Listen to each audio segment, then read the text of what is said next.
Okay, let's begin.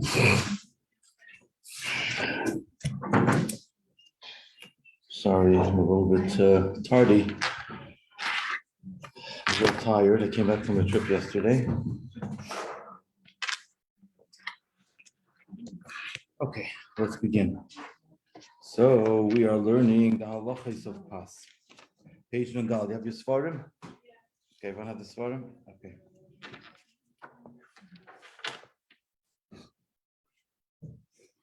So we're going to dive into the halachas of Pas Akum. Bread baked by a non-Jewish baker. As a preface, we learned the preface, I guess it was a few weeks back, that Chacham established certain laws that govern how we prepare our foods. So here we're getting into a whole new dimension of kashrus, because ordinarily we think of kashrus, okay, I've got to make sure that my food is kosher, that the ingredients are kosher, the pots are kosher, etc. But here the Chacham established a set of laws that govern how the food is prepared,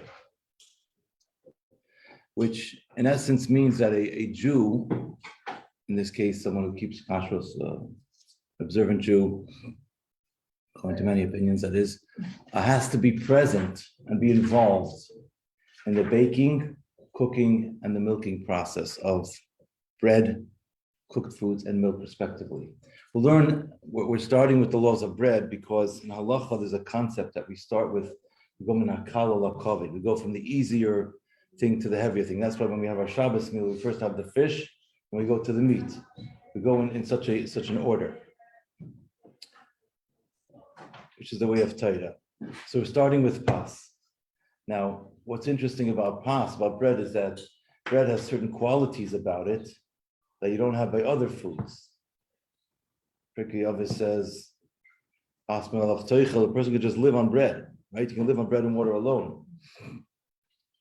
So bread has a feature about it that makes it a very fundamental type of food that's needed just for survival. So as we're going to learn, that when the Chacham established these laws of Pas Akum, of bread baked by a non-Jew, in order for a rabbinic enactment to take on the strength of law, it has to be accepted by all communities unanimously at the time of the enactment. If it's not accepted by all communities at the time of the enactment, then it never took on the strength of law. So with regards to bread, we're going to see, as we study the subject, I just want to give you the intro, that it wasn't accepted unanimously by the communities because it was something that it was a gzeira she'eina michayil lamid, but it was a type of enactment that the people couldn't bear with. It was too much because you need bread to survive. So therefore, halachically speaking, non-Pas Yisrael bread, which is known as Pas Palta, bread baked by a non-Jewish baker, of course, kosher ingredients, kosher processes given, of course, that is permissible because this prohibition never took on the strength of law with regards to Pas, with regards to bread. Obviously, eating Pas Yisrael products is an elevated status spiritually and is valuable spiritually. So what's fascinating about this is that the reason why there was a leniency with regards to Pas bread is because bread is a staple food and we needed to survive. That's why they were lenient about it, right? And it never took on the strength of law. That same reason is utilized from the Kabbalistic perspective as a reason to be stringent and only to have Pas Yisrael. Let's look at it. The reason is this is our staple food and we can't survive without it. So that's why we're lenient in having non-Pas, allowing non-Pas Yisrael products, Pas Palta products. But from the Kabbalistic perspective, because the bread is our sustenance and because it's our mainstay, we want to make sure it's coming from a holy source because that's our mainstay. It's our main source of nourishment. So the same piece of logic can be utilized as a stringency. Make sense? See? It's a Kabbalistic perspective.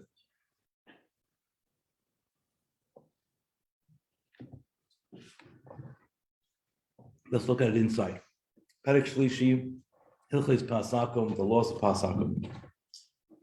Shloisha devarim asorim Chazal kedei lechakeinu min hagoyim. There are three things that the Chazal, that our rabbis enacted. Shaloi navi leischat animoim. We shouldn't come to intermarriage. As we spoke about when we did the intro, intermarriage is a disservice to both sides, to the Jews and non-Jews alike, because everyone has their God-given mandate.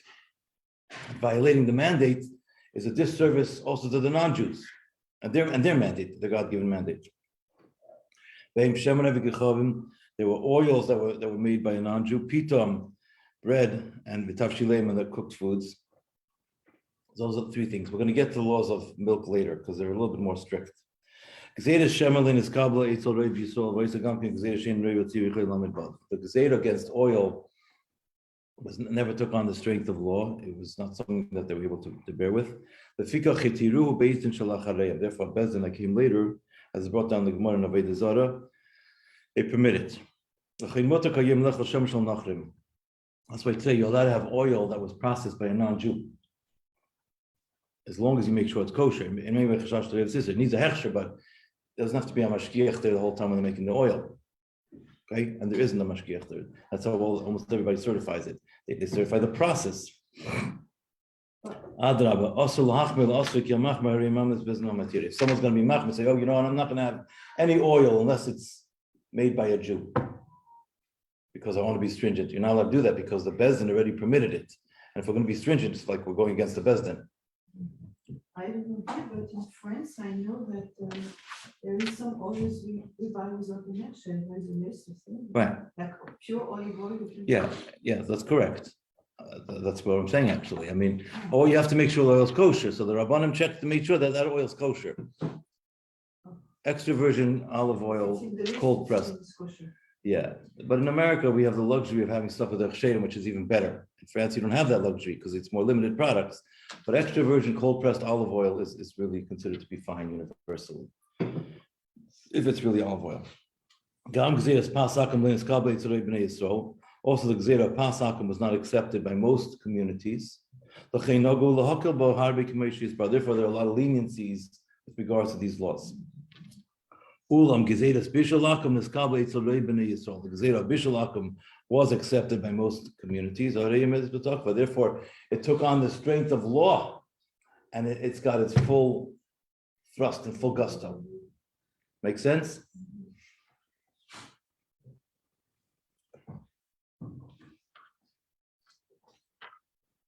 In this parak, we're going to delve into the laws of Pas. It's worthwhile pointing out the way the terminology that we're employing here is that it's Pasakum, bread baked by a non-Jew, Bishalakum, foods cooked by a non-Jew. Someone who's actually worshiping the stars and the constellations. So that you're saying, that doesn't mean that literally. The bread from a non-Jew who does not worship idols, even that would be asur.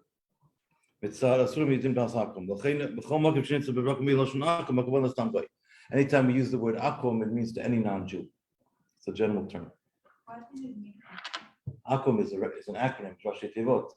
Ovdei kachavim umazalot.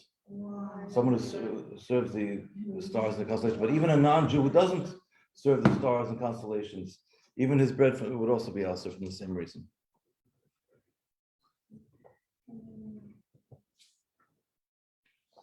Okay, now we're going to discuss the difference between Pas and Bishul.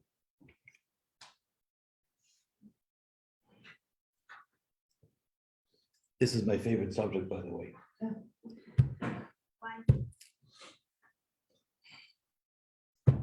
I don't know. I delved into it a lot. Maybe because there's an expression, you have to koch in Torah. You have to, just like when you cook, things are bubbling. I got involved in this. Anyway, so let's talk about this for a moment. So if you look at it from the top bar, I have a board here, but you know what? Artistic abilities, God bless my wife and my daughters. Me, I'm not very modest about it. I don't like to show it off. Just kidding. I can't paint to save my life. Years ago, my wife is a face painter, by the way. So she had this magnet on the car, in the front panel of the car. I had her face painting and all the art stuff.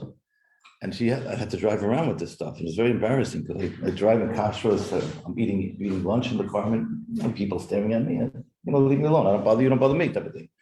I'm sitting at a red light. People are staring, looking at me. So sometimes I roll down the window and I tell them, I said, listen, I can't paint to save my life. This is my wife's stuff. I'm doing this for her. Anyway, but after a while, I convinced her to take the magnet off. But anyway, so we'll do an imaginary painting. On the top bar, the Chacham said, we have to set certain boundaries to protect against unwanted closeness between the Jew and the non-Jew. If the non-Jew is going to cook our food, if they're going to bake our bread, we're going to get too comfortable, and then our daughters are going to marry their sons, and their sons are going to marry their daughters. It's a problem, intermarriage, danger zone. There's a secondary reason, as we said, so maybe even if this would apply even to a Jew, if the person doesn't keep kosher, they're preparing our foods, then maybe they're going to feed us something that's not appropriate, that's not kosher, they'll make a mistake, etc. Therefore, a Jew must be involved in the process. How involved we'll discuss later, but they have to be involved. I want to just drive home the point. Now, so that on the top level, the reason for Pas and Bishul are the same. They're a Geder Chasnos. They're a protective measure against intermarriage. Now, what the Chacham actually prohibited with regards to Pas and what they prohibited with regards to Bishul are different, because the categories in Pas and Bishul are different inherently. Why? Because Pas has a feature about it that you don't have by Bishul. Because Pas, the Torah gives chashivas to Pas. Anything made from the Chameshes Minidav and the 5 grains, wheat, oats, spelt, rye, or barley. You can write it down for those who are taking notes. Wheat, oats, spelt, rye, or barley. The Torah gives chashivas to that. So regardless of whether or not you're preparing in a way that makes it chashuv, I just made a cookie, I made a brownie, I don't know, black and white, whatever it is. I wouldn't serve it at a fancy meal, but it's made from the 5 grains. It's in the gather of Pas. It's still considered in the category of Pas, even though it's not fancy. On the other hand, when it comes to Bishul, foods that are cooked, the Chachamim gave certain gedarim, they certain classifications, that only foods that are not edible in their raw state are a problem of Bishul Akum. So, for example, if a non-Jew cooks applesauce, or they make tzimmus, they take carrots, not a problem of Bishul Akum, because the carrot and the apples are edible raw. It may not be a good idea to allow them to do it. It may not be advisable because they're going to come to make mistakes for other things, but from the strict letter of the law, it's permissible. And the Chacham also said that only foods that are of a royal nature, that would bring about a certain sense of closeness, a sense of kirva, a sense of, oh, thank you so much, that's a problem. So if a non-Jew is going to prepare a steak for me, or going to make a potted chicken dish for me, or going to cook salmon for me, oh, that's a problem. I'm going to start feeling so indebted to them. No good. Danger zone. So the details of what's prohibited differ from Bishul and Pas, because each one of those categories have a different structure to them. The reason for the prohibition is the same on both, but what's actually prohibited and the details are different. Think about it as you have an engineer building a house. There are certain rules of safety with regards to the house. Those rules apply to all the rooms. But then when you break it down to the rooms, each room has a certain functionality. So this room is going to have this feature, this room is going to have that feature. So there are different rules, right? A kitchen has to have certain safety measures. A living room has to have a place for a couch. Okay, it's different in terms of its structure.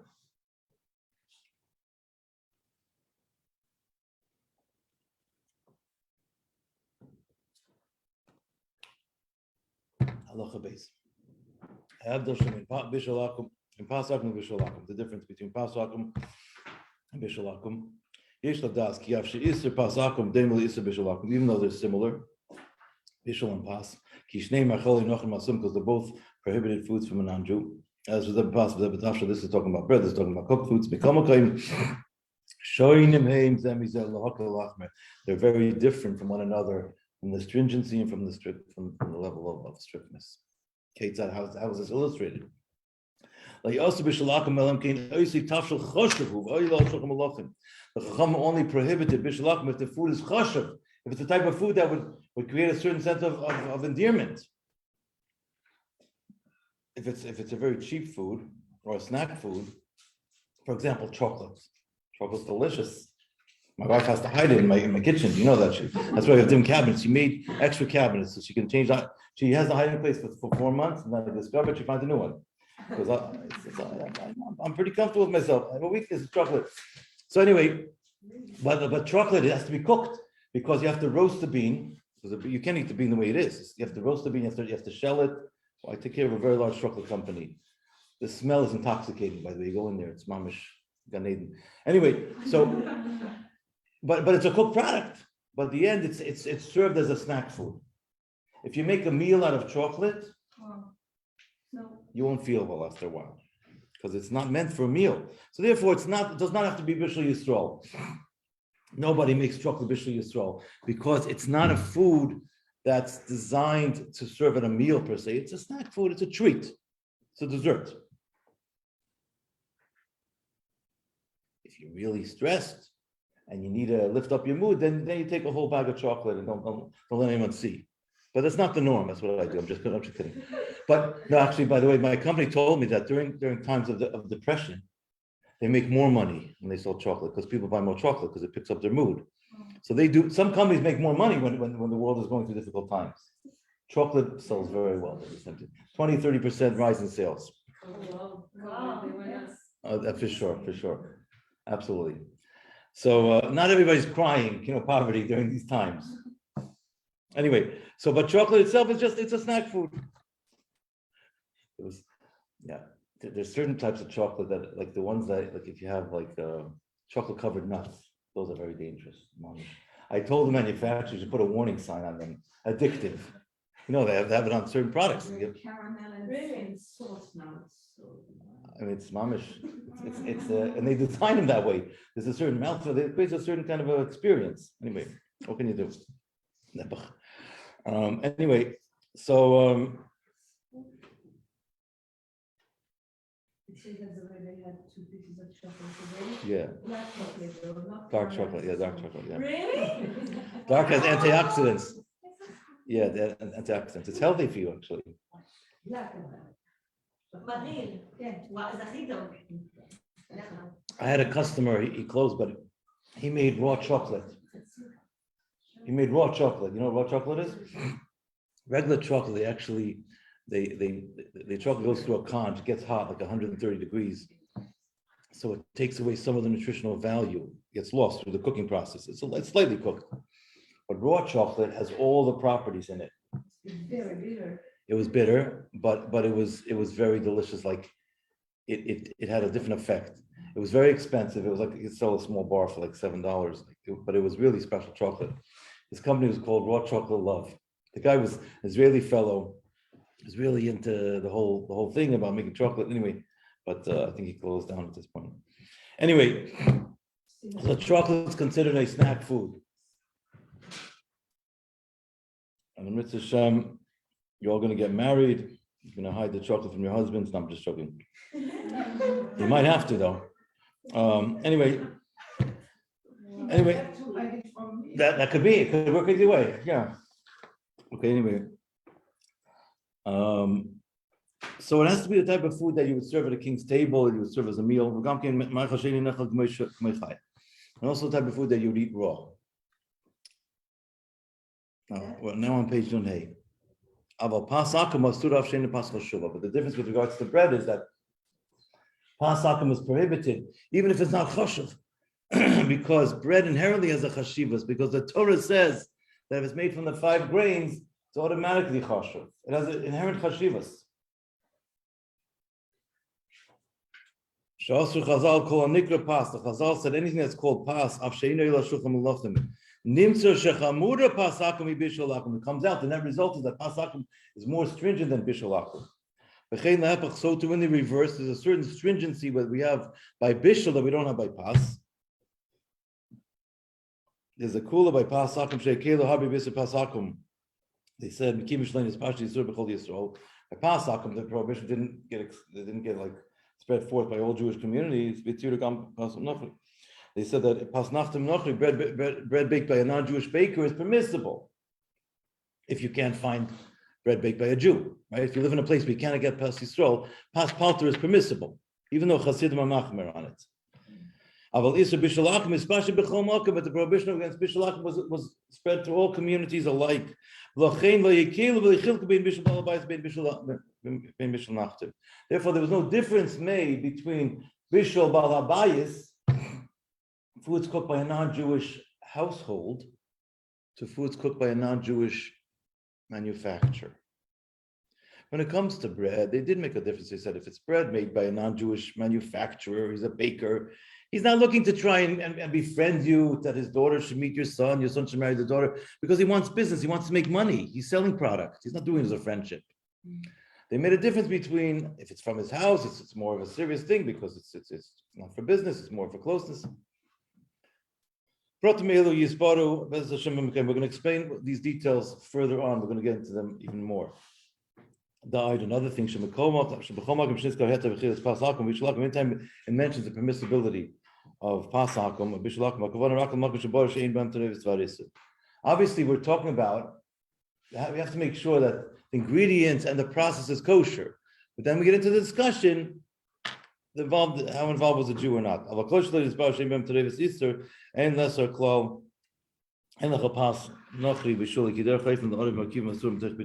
Obviously, things need a hechsher. If it doesn't have a hechsher, bread could be not kosher. They could put in non-kosher fats in the bread on the equipment. And the same is with foods. So it needs a hechsher. Any questions on what I said so far? No.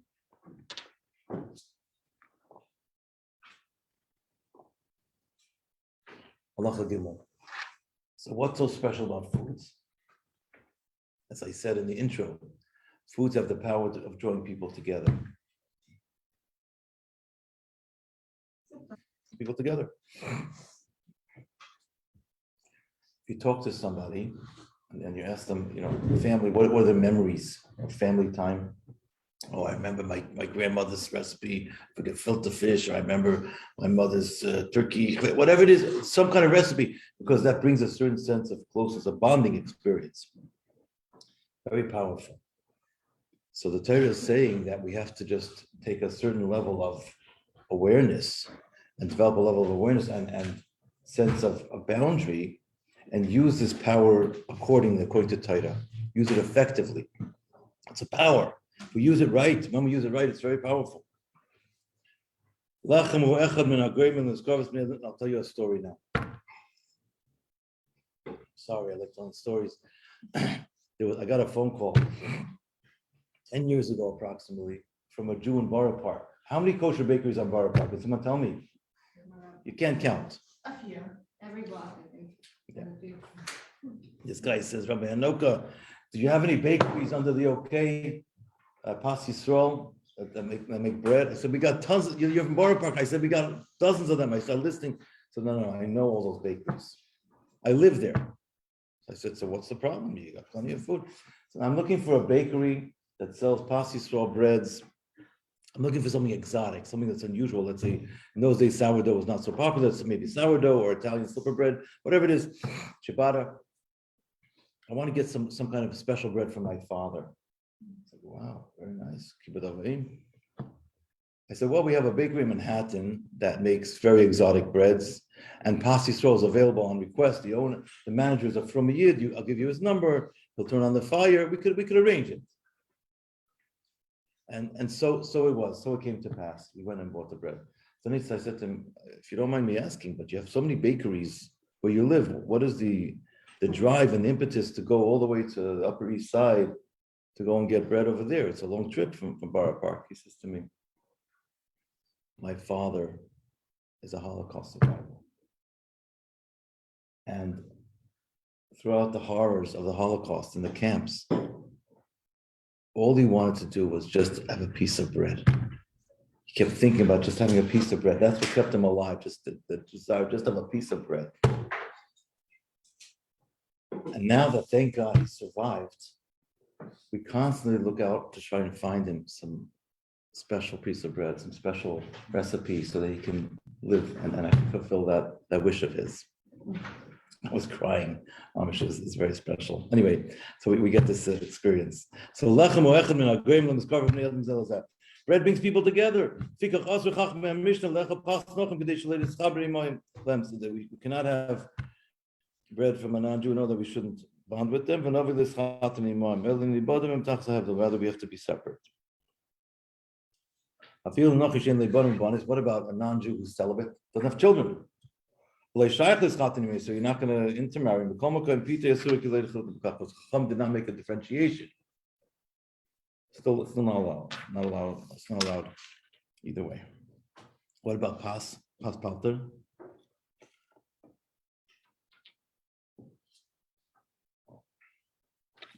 So pas palter, What's the problem? bread baked by a non-Jewish baker, meaning they're doing it for business, not a homemaker. Which pass akum and pass alter. Pas bal habayis means, for example, my neighbor bakes, they're not Jewish. So then I'm really concerned, I'm going to get too close to them. They did me a favor, I'm going to do them a favor, we're friends. If you go to a store to buy something, they're not looking to be your friends. They want to make money. They want you to be the customer. They'll give you the product. It's a different relationship. It's a different dynamic. So, as we said earlier, that the Isser Pasakum was not spread forth in all communities at the time of the enactment. It's also a type of, we now turn to page Nunvav. It's also a type of prohibition that all the communities couldn't bear with it. Without having bread, they couldn't survive. Because bread is a basic sustenance. There are places where there are no Jewish bakers. And it's not so simple to be able to bake themselves. Therefore, they were lenient about pas palter if it was being sold by a manufacturer, by a non-Jew. If bread from a Jewish baker is not available, so in Crown Heights it's available. Even those that are lenient with regards to pas palter should not be lenient in Crown Heights because you have everything available.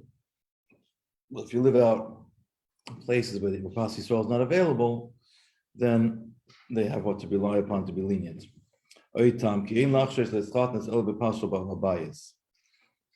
Another reason is that the main concern of intermarriage is with regards to the balabayas, the actual owner themselves, the neighbor. But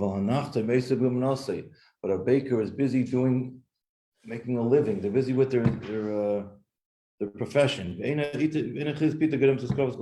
therefore, eating his bread does not generate such a strong feeling of closeness to the son. Okay, is that clear?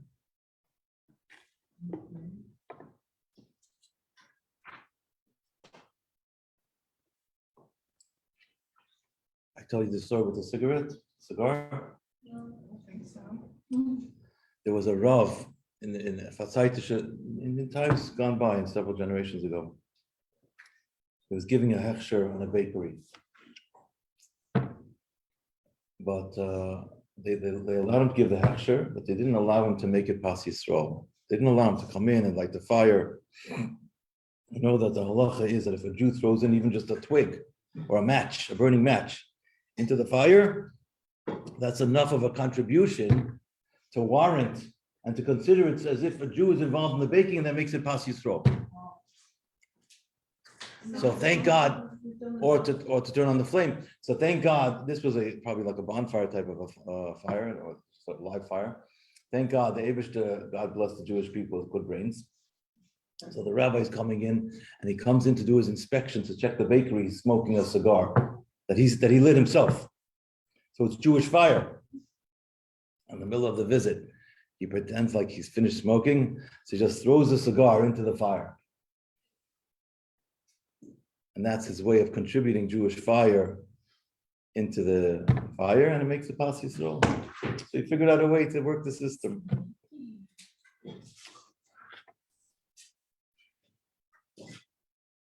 By the way, I'll share with you another anecdote. It says in Shulchan Aruch, Alter Rebbe brings this down also, by the way, that during Aseret Yimei Teshuvah, from Rosh Hashanah all the way till after Yom Kippurim, those 10 days, even Jews that are lenient with regards to pas palter throughout the year, they should be careful only to consume pas Yisrael products during Aseret Yemei Teshuvah.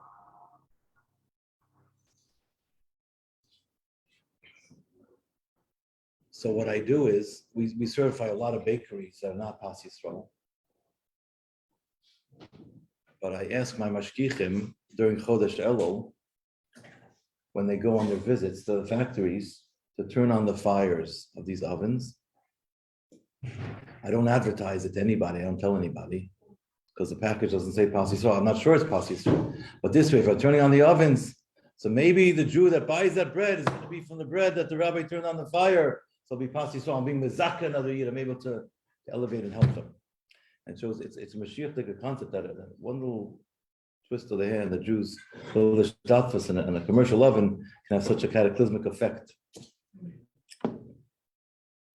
Anyway, okay.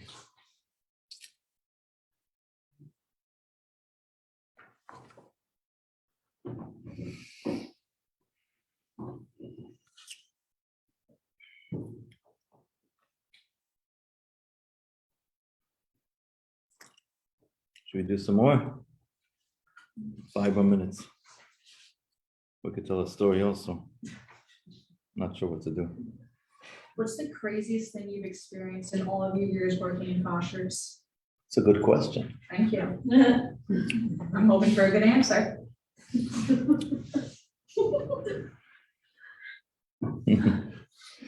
know the story with the horns, right? I told you about that one. This one was pretty up there. And if I had to rank them, I was visiting my sister in Alabama. They're on Shlichus in Birmingham. It's the big city there. 5,000 Jews in the state. Wait, what? So Birmingham, Alabama. So how close is that to University of Alabama? It's like an hour and a half, I think. Okay. So anyway, so there was a factory like an hour and a half away that needed to be visited in the middle of nowhere. So I was in the area anyway, so I said, okay, let me go. And it was visited once a year with a scheduled visit. This factory makes fancy dinner plates. Doesn't even require a hechsher. But since they wanted our certification, we visit. We have to visit if they're putting a hechsher on it. So I had a scheduled visit, and I was going to meet a plant manager who was new in her position, a Southern woman, middle-aged woman. The story happened to me like 20 years ago. And I come to the factory, and it's located in this town called like Popperville or some ville, small little town. And I said, hi, Mr. Rabbi Henok, I'm here to see Miss Connie, to do a tour of the factory with her, kosher visit. So she comes out and she says, hi, Rabbi. Hey, Rabbi. Where are your horns? That's So I said, I left them in the trunk of my car. Where are my horns? By Moshe Rabbeinu, Kikorna Ponav. So I said, I left them in the trunk, and she believed me. no. But I didn't want to get into the whole discussion that it was a mistake. Michelangelo made a painting. It says Moshe Rabbeinu, Kikorna Ponav. It says in the Chumash that Moshe Rabbeinu, his face was shining. Karen, his name letters as Karen. But that was pretty bizarre. She meant it with all seriousness. She never saw a Jew before. I mean, she thought Jews come with horns. Anyway, I was going without them. Anyway, Honestly, the South is crazy. but it's no, the people are friendly there though. You should have just said, bless your heart. She would have understood. No, they're very friendly in the South. When I was shopping in the South also, they say to you, come again. I thought I forgot something. I thought I left something. No, come again means like come back. Come back. Anyway, okay, that was one story that happened to me. But I had other stories. When you're working in the field of kosher, you're like an investigator, almost like a private investigator. It's like you have to do a little bit, learn how to read body language and stuff like that. That gets kind of gets a little dicey sometimes, a little exciting. So it will happen, not too often, maybe once in 5 years. People will lie to you. It will happen. What do you do when they do? How do you react? How do you figure it out? So this one happened about 20 years ago. I was still like a rookie in kashrus at the time. Maybe even more, it's 26, 24 years ago, I think. I come to a factory. They were not being that compliant. I was having issues with them. They were making non-chol Yisrael raviolis. It's wrapped cheese products. And if you're in the world of kashrus, or if you're a chef, if you're a foodie, you can tell the difference between various colors. Some colors are matted, some colors are shiny. So spinach powder is more of a matted type of appearance in terms of color, green. Food coloring, green food coloring is going to be more of a shiny type of color. Spinach powder could be streaky also. So I saw she had spinach colored raviolis. It just makes it look pretty, different kind of tricolor, whatever it is. And I said, where'd you get the color from? She's like, oh, we got approved food coloring on our list, which she really had. So she tried to tell me that it was food coloring that was coloring this particular product. I said to her, that's not food coloring. This is something else. Food coloring would be a lot shinier. After enough pushing and pressing, she showed me that it was spinach powder. The irony of the story is that spinach powder was also kosher. It was a kosher raw material. She didn't put anything not kosher in it, but she lied to me. I didn't take it very kindly. And I was having some issues, so I terminated that hechsher. So I always tell clients when I just came from a trip, I'd always explain to them, I say, I ask two things. I want you to follow our system and communicate with us. If you have any things you want to change, or just be in touch, we work together. Surprises don't work well for rabbis. The conflict doesn't work well. And one other story that happened to me, which is crazy, absolute crazy. I went to a factory once, 2.5 hours away from home. It was in the middle of Pennsylvania, and they had a dedicated park line of production. They had 3 dairy lines and 1 parv line. They had such a surge in business that they canceled out the parv line, thinking that they could just flush the line and make it parv again, which they couldn't. I come there, I couldn't believe it. They labeled everything properly, dairy. But I was like, what's going to happen? It's crazy. The whole parv is finished. And I had meetings with them, and I called my mentors. He says, you can't leave. You're not leaving. So I stayed overnight. I parked myself there. And then I had to work with them and explain to them what's going on, what they have to do. And they had these machines that are worth like $1 million that to kosherize. I said, they took the flame to them. I'm not taking that risk. But that was a pretty crazy experience. These things will happen. Anyway, that's the story. That's anyway, today's Hey Tevis, good Yontif.